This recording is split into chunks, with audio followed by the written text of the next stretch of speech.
కావాలని రిటైర్మెంట్ కు దగ్గరగా ఉన్న అధికారులను సిట్ లో పెట్టి రిటైర్మెంట్ కు దగ్గరగా ఉన్న అధికారులను ఉపయోగించి ఇవాళ మా మీద రకరకాల ప్రయత్నాలు చేస్తున్నారు.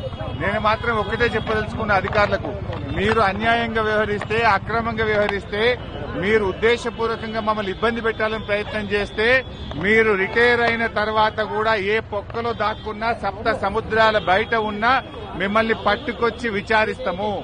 ఎవరిని వదిలిపెట్టే ప్రశ్నే లేదు. చట్టాన్ని అతిక్రమించినా, న్యాయబద్దంగా వ్యవహరించకపోయినా, ఉద్దేశపూర్వకంగా తప్పుడు ప్రచారం చేసినా, తప్పుడు లీకులు ఇచ్చిన పోలీసు అధికారులను వదిలిపెట్టే ప్రశ్నే లేదు.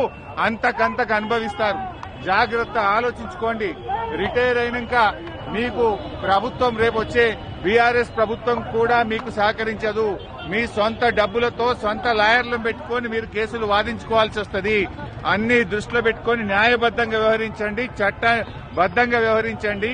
రేవంత్ రెడ్డి దావోస్కెళ్లి ఆయన ఇచ్చే డైరెక్షన్ లో కాదు, మీరు చట్ట ప్రకారంగా వ్యవహరించండి.